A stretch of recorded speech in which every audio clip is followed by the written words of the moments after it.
I just want to start off this video by saying, if you ever record videos or do anything on YouTube or anything, test to make sure your mic is recording, or else you're going to have to redo the whole video again, which is what I'm doing here. So WandaVision just ended a few days ago, and for the most part, it was a really good show. But as the MCU's first official canon TV show, because Agents of S.H.I.E.L.D., let's be real, that's never going to be referenced, it did have its flaws. And I didn't get to review every episode individually like I wanted to. So this is really just a general review of the whole show in a structure of the 4 best and the 4 worst elements of the show in my perspective. Now let's start off positive with number 1, the premise. Now the show was structured like a sitcom for at least most of it. I have to give major props to Marvel because this is just such a highly unique and interesting concept. There's so many fun throwbacks and attention to detail, and even though not all the sitcom stuff was hilarious, I can at least appreciate what they're going for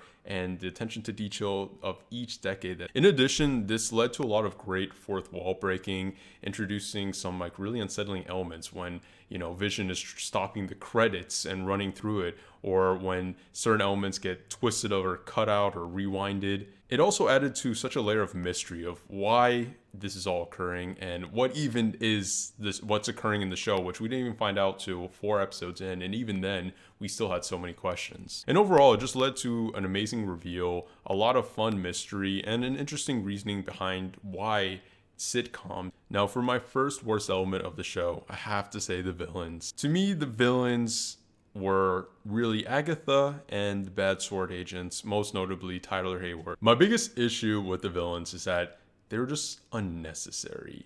I felt this show would have been so much stronger if Wanda just stayed the true villain, and not a villain in a traditional sense. She was more of, hey, I am the villain of the storyline, even though it's something I can't control, or I'm emotionally being manipulated, or I don't even really understand what's going on. When we see the reveal that she kind of knows what's going on, she leaves her little dome and talks to the shield agents or the sword agents and says hey, don't mess with my reality. That was really powerful, and I was like, yo, so she's aware of what's going on and she's causing this and she just can't let go. And it's not something that would have been irredeemable of the character, of course. It was just showing just the absolute insane emotional hurdle that she was going through, and just how crazy all of this with Thanos, the blip, losing Vision, how all of that was to her. But more specifically on the actual villains, Agatha has a cool personality, and I love that she just shit talks all the time. That's amazing.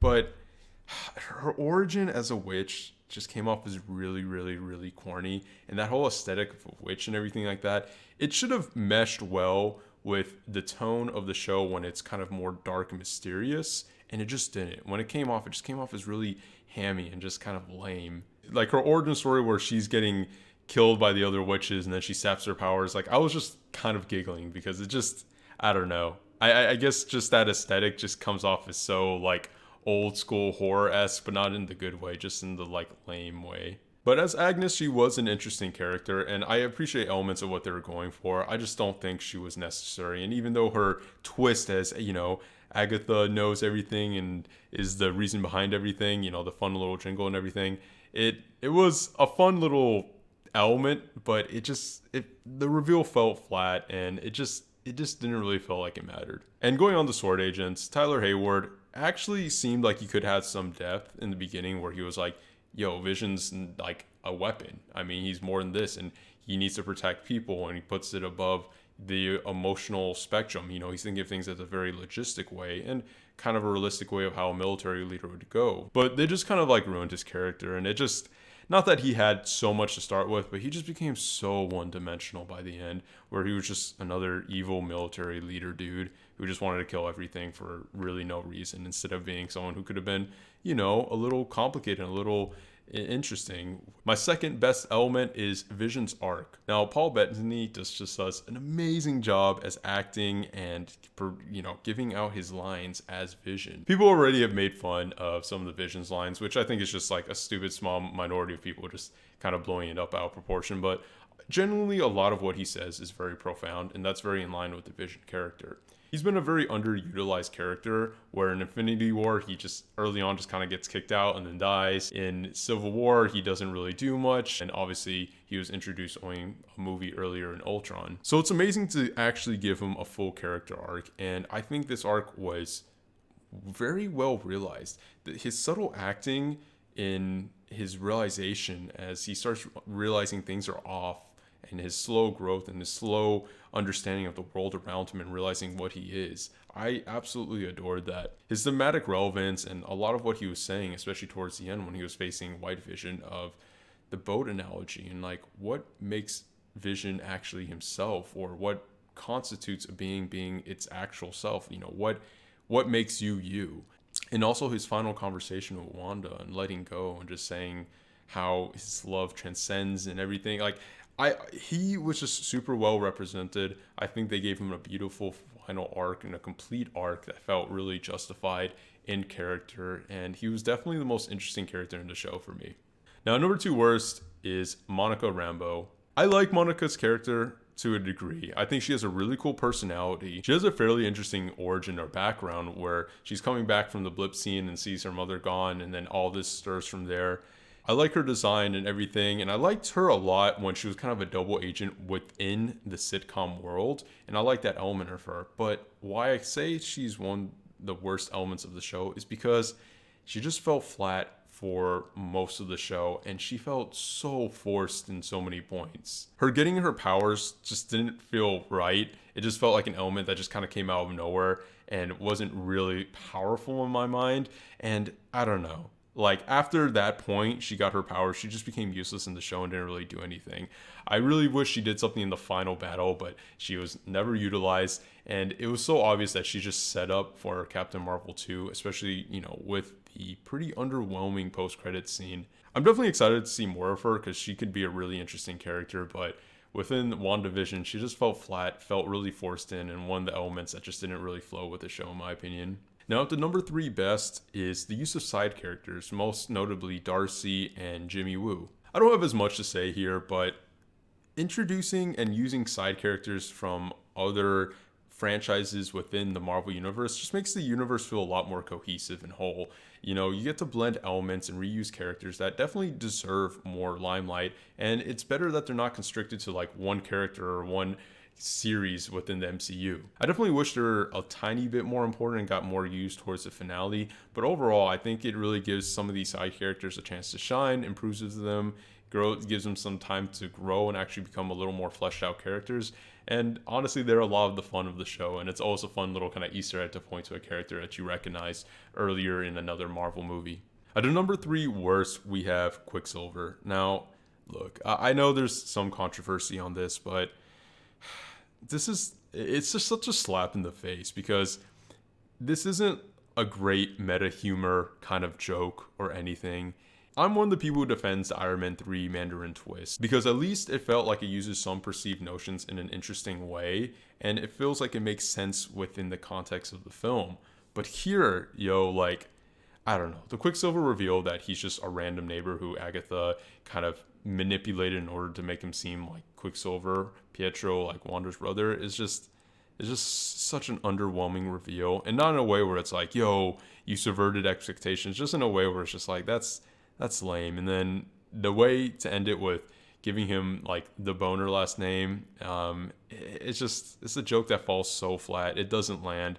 And this sucks because his reveal in the end of episode 5, I think, just gave me so many goosebumps and was honestly the highest point in the show for me. And honestly, one of my favorite MCU moments. I was like, yo, this is such a brilliant way to introduce this and to even tease the greater introduction of all this. And I'm not saying that you need to have the Fox universe be canon or whatever. Give it another multiverse, give it another universe. It never has to really be referenced that much. But introducing honestly one of the best elements of Fox's universe, which is this character, I don't know. It just seems it's a bad joke. It's a horrible reveal. It's not funny. It's not really. It's meta in a way that's like stupidly meta, where it's too on point. Where it's like, yo, let's take another character and make him a character of this and this and this, and have the reveal just be like really underwhelming. I don't know. It's just, it's honestly one of the biggest misses I think the MCU has done, and honestly probably my biggest annoyance with the show. Now, the final best element of the show, it has to be Wanda. Now, Wanda, like Vision, has been a slightly underused character because she hasn't really had her own movie or show to be fleshed out completely.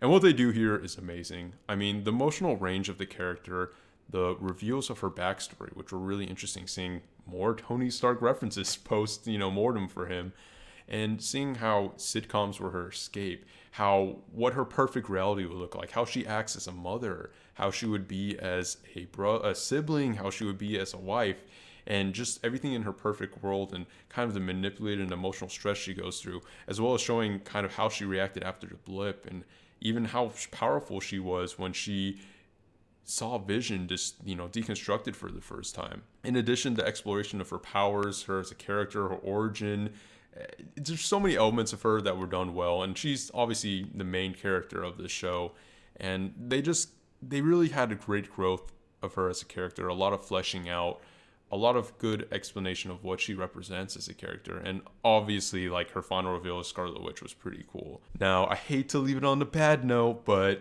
honestly, for number 4 in the worst category, it's got to be the finale. Now, I'm not going to sit here and tell you that the finale was horrible, because overall, I think the show was great. I just really think that despite most of the show being really solid, it definitely dipped a bit in the end. And this finale in no way is horrendous. It's just probably the second most disappointing element of the show to me, and really could have been a lot more to make the show, instead of a good show, a great show in my opinion. So what specifically didn't work for me in the finale? Well, one, it felt really hammy and kind of lame. It's again going back to Agatha. When she became full witch mode, it just doesn't work tonally for me. She just seems too corny as a character, and it just seems really lame just to have a witch floating around with her little magic spells and everything like that. Like, you can take those elements and make them a little more interesting or modernize them, and but it didn't feel that way. The finale overall just felt really comic booky, and I feel like the show was a lot more interesting than that. And don't get me wrong, like, I love comic book stuff, and there's nothing wrong with being very comic booky in a lot of elements, but I feel like the show was above that in some ways, or at least a different approach to that. And it didn't need to have just the generic like villain face off, punchy, Scarlet Witch throwing like a million key blasts and everything. Like, I felt like it could have just been smarter than that and stuck into the drama kind of tone that they had, instead of just making it another action finale. I don't know. It just could have been more interesting. I feel like they wasted the potential to do a finale that was very unique and different, like the show was overall. On top of that, it was really kind of obvious, and it kind of dragged and was boring in parts, which is something I didn't really feel anywhere else in the show. It just was like, oh, okay, like, she's going to fight him, she's going to win, she's going to become the Scarlet Witch, Vision's going to disappear, blah, blah, blah, blah, blah. And it didn't really have all the fun twists that a lot of the show had. And I get it. Like, I know a lot of people wanted Doctor Strange, and low-key I did too, but that's not what makes it bad for me. It's just when they're teasing so many elements and they just drop the ball, and they have so many open plot points, and just went as kind of formulaic as you thought, with a few little interesting elements. And I will say the emotional stuff and the Vision stuff in this episode are top notch. Vision versus White Vision's conversation is great, and his final goodbye is phenomenal. But those are the only two elements I thought really worked for me. Like I said, the Quicksilver scene reveal was horrible. White Vision surviving, even though I love the conversation him and Vision had, it's stupid. Vision had such a great arc here, and this was a great conclusion to him, and I'm like, just let him die. Because now they're just leaving open that plot point for him and eventually to return. And even if it's not his full self, it's like, it's unnecessary. It just doesn't need to happen, and I would have liked it just to say, look, dude, this character is over and this is done. We gave him a complete arc, the same way we did with Tony Stark, the same way we did with Captain America, Just let it end. On top of that, a lot of the characters didn't feel necessary. Like I said, Monica, the kids, the S.H.I.E.L.D. agents. And I know Wanda and Vision are the main characters, the title characters, but it would have felt stronger of an ending if every character got to do something. I mean, Darcy kind of did something. They have Jimmy Woo taking the same kind of shot, looking at the big hex as things are happening inside of it, before he just walks out and stares. And I don't know, I felt like they did that 2 or 3 times, and I'm just like, look, I get it. Like, I don't know. I just felt like, okay, you're kind of irrelevant here, and it's a shame that you are. And other than that, like the Scarlet Witch stuff was cool, but I felt like the fight was kind of hokey and kind of it lacked any tension. It really didn't feel like she was really in a big pickle there at all. And I kind of liked the twists where she was using the magic spells and shows good growth of her as a character, and that Wanda is a smarter character than just someone who's super strong, but it didn't do much for me. And on top of that, the post credit scenes were just kind of meh. I mean, like I said, the Monica one was just set up for a movie that I get it. You need to do setup, and a lot of post credit scenes are just setup, but it just felt kind of meh reveal to me. I feel like we've seen the scroll twist a couple times in the movies now, and I'm just like, again. And Wanda just being in, the Thanos-esque, like, yo, I'm alone in this hut in the middle of nowhere, and her doing the Doctor Strange thing of studying. I was like, cool, I get it. But, if you're going to say Multiverse of Madness is coming out, it would have been cool to give a little tease, a little bit more than that, because we know what's coming. So, like, at least, like, lean into it a little bit, in my opinion. And it doesn't have to be like, yo, Doctor Strange is here and he's saying, like, you ready to change the multiverse? Nah, just give us, it just has to be something more, a little more interesting, in my opinion. So yeah, I kind of rambled there, but overall, it just loses the interesting premise of the show with a lot of kind of awkward dialogue, some awkward pacing, and just kind of just a flat ending for a show that was a lot more unique and interesting than what this was. So thanks for watching. This is not supposed to be a negative thing. This is just a fun way for me to kind of review the whole show and listing, and a little easier way for me of saying, here are some elements I liked and some elements I didn't like. And it being 4 and 4 doesn't mean it was half good, half bad. It was mostly good, almost really good. I just had to list out a few elements that I didn't like, which I hope get improved upon in further, TV shows that we do get. But yeah, what did you think of WandaVision as a whole? Let me know. Leave a like if you enjoyed it, or if you made it here, if you made it to this point in the video, just leave a like, man. It's not that hard, and it helps out a lot. And drop a subscription if you want to see more MCU commentary, discussion. We have Winter Soldier coming up. I have a few other MCU videos coming out. And thanks again for watching, and hopefully see you next time.